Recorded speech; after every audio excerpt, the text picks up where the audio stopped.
साथियों नमस्कार। आप सब देखना शुरू कर चुके हैं बीपी सिन्हा की चौपाल।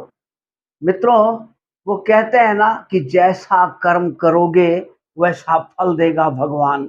गीता में श्री कृष्ण जी ने तो यही तो कहा था और ये सच है, शत प्रतिशत सत्य है कि जैसे कर्म कुकर्म आप करोगे वही वही आपको वापस मिलेगा, इसी जन्म में मिलेगा। और अगर कुछ बाकी रह गया तो फिर अगले जन्म में पूरा हो जाएगा। तो मित्रों, कर्मा बैक होती है। कर्म जो आप करते हो वापस आपको मिलती है, ये देखना है। तो आज की तारीख में केजरीवाल जी को देख लो, दिल्ली के वर्तमान मुख्यमंत्री आदरणीय केजरीवाल जी को देख लो। उनके जो उन्होंने जो कर्म कुकर्म किए वो सब अब उनको बैक होना शुरू हो गया है। उसके सारे का हिसाब किताब डिवाइन करना शुरू कर दिया, भगवान ने करना शुरू कर दिया। अब झूठ बोलना बहुत बड़ा पाप है और केजरीवाल जी इतने झूठ बोलते हैं, इतने झूठ बोलते हैं कि अगर हिसाब लगाया जाए तो आज तक के भारतीय राजनीतिक इतिहास में जितने भी नेताओं ने झूठ बोला है वो सबको अगर एक तरफ कर दिया जाए तो अकेले केजरीवाल का झूठ सब पे भारी पड़ जाएगा। ये स्थिति है, इतने बड़े झूठ बोलने वाले हैं केजरीवाल। मक्कारी, चालबाजी, शातिरपनी में इनका कोई जवाब नहीं है। अरे रंग तो ऐसे बदलते हैं कि गिरगिट भी इनको देख करके शर्मा जाए। ये भैया, ये कहाँ से सुपर गिरगिट आ गए। तो गिरगिट भी इनके रंग को देखकर शर्मा जाएगी। इन्हें तो कहा जाता है कि आज का नटवर लाल, अगर नटवर लाल भी इनको देख ले तो वो भी सुसाइड कर लेगा कि हमारे गुरुदेव यहाँ पे पृथ्वी पर अवतरित हो चुके हैं। तो ऐसे केजरीवाल जी के लिए अब कहना ही क्या है। ये ईमानदारी का ईमानदारी का ढोल पीट करके सब चोर हैं जी, सब चोर हैं जी कह करके हम सत्ता में आएंगे तो सब कुछ बदल देंगे, सारे चोरों को जेल में डाल देंगे। ये देखिए, इतने सारे सबूत मेरे पास में है। वो सारे सबूत इनके धरे के धरे रह गए और जिस जिस पर इन्होंने चोर होने का इल्जाम लगाया था, भ्रष्ट होने का इल्जाम लगाया था, वो सबसे जाकर इन्होंने माफी मांगा, लिखित माफीनामा दे देकर जान छुड़ाया। और जिन लोगों को ये महाभ्रष्ट बोलते थे, अति भ्रष्ट बोलते थे, दुनिया के सबसे भ्रष्टतम इंसान बोलते थे, उन उन लोगों के साथ ही गलबहियां कर रहे हैं, हाथ में हाथ डालकर खड़े हैं और हाथ में हाथ मिलाकर हाथ खड़े कर रहे हैं। ये इनका चाल चरित्र और चेहरा है। इनके शासन काल में इन्होंने कोई मंत्रालय अपने पास नहीं रखा, मतलब जेब में कोई कलम रखा ही नहीं केजरीवाल ने कि कहीं साइन ना करना पड़ जाए। दिमाग में फितूर इनके शुरू से भरी हुई थी कि बंदूक तो चलाना है पर कंधा किसी और का होना चाहिए, और वही कंधा ये यूज करते रहे शुरू से। शुरुआत में इन्होंने कुमार विश्वास, आशुतोष जी, कुमार विश्वास, योगेंद्र यादव, प्रशांत भूषण, शांति भूषण, इस जैसे परिचित और सम्मानित कंधे का उपयोग करके ये दिल्ली के हुकूमत में आ गए। और जब हुकूमत में आए तो फिर इन्होंने कंधा यूज किया मनीष सिसोदिया का, संजय सिंह का, सत्येंद्र जैन का, इन सब का कंधा यूज करके ये बंदूक चलाते रहे, पर खुद कहीं साइन नहीं किया, खुद कहीं कुछ नहीं किया। बावजूद इसके वो कहते हैं ना कि पाप का घड़ा एक न एक दिन भर जाता है, और वो पाप का घड़ा इनका भर गया और इन्हें तिहाड़ वासी बनना पड़ गया। ईडी ने उठाकर इन्हें तिहाड़ जेल में बंद कर दिया। अब न इन्हें लोअर कोर्ट से राहत मिली, ना सेशन कोर्ट से, ना हाई कोर्ट से, ना सुप्रीम कोर्ट से। हालांकि आज सुप्रीम कोर्ट में हियरिंग चल रही है, पर उम्मीद नहीं है कि इन्हें कोई राहत मिलने वाली है। ये सब तो हुए इनके झूठ, भ्रष्टाचार, घोटाले, मक्कारी, शातिरपना, चालबाजियों की कहानी, जो अत्यंत विराट रूप है इनका।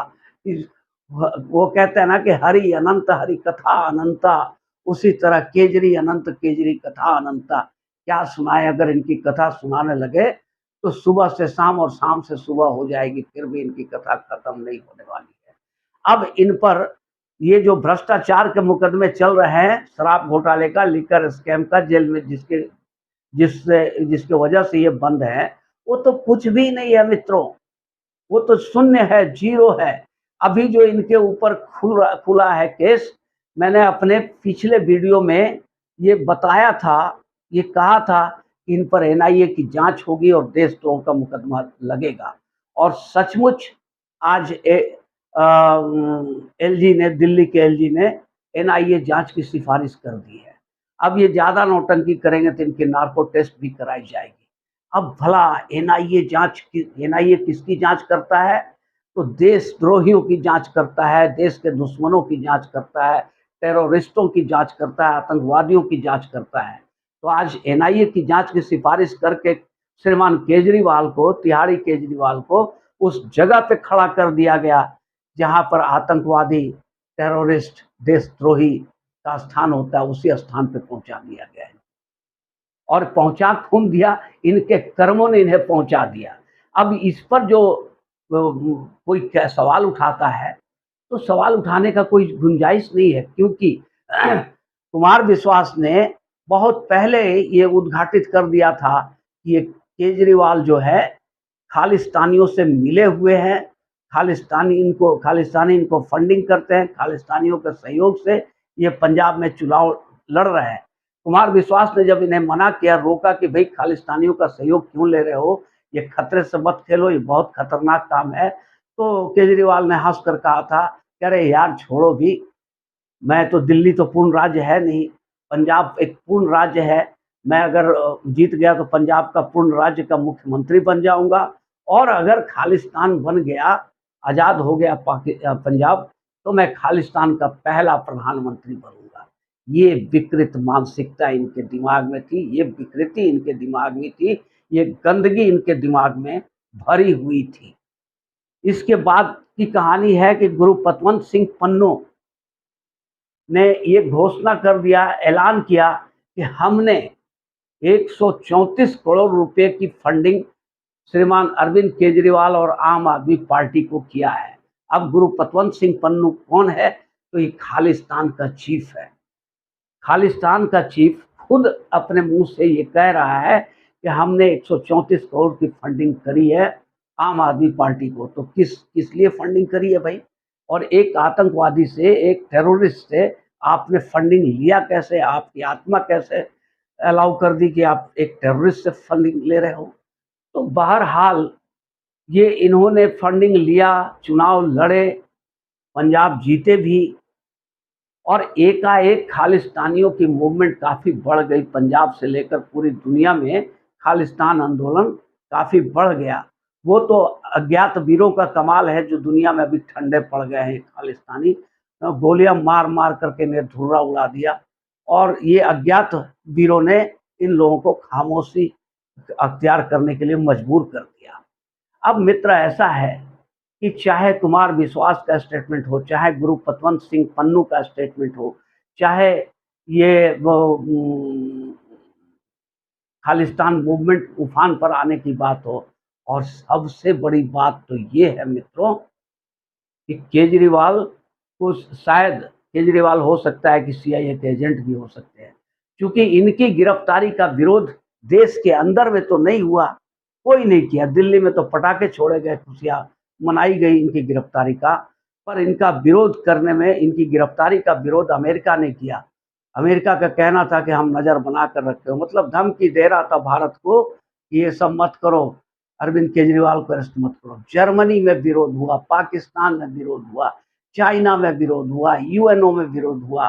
कहने का मतलब है कि भाई एक मामूली सा मुख्यमंत्री, एक छोटे से शहरनुमा राज्य के मुख्यमंत्री की गिरफ्तारी पर पूरी दुनिया में बवाल क्यों मचा? जबकि इसके तुरंत कुछ ही दिन पहले झारखंड जैसे बड़े राज्य का, पूर्ण राज्य का मुख्यमंत्री हेमंत सोरेन गिरफ्तार हुए थे, तो पूरी दुनिया में, पूरे भारत में, पूरी दुनिया में कहीं कोई छू तक नहीं किया, कोई चर्चा तक नहीं हुई।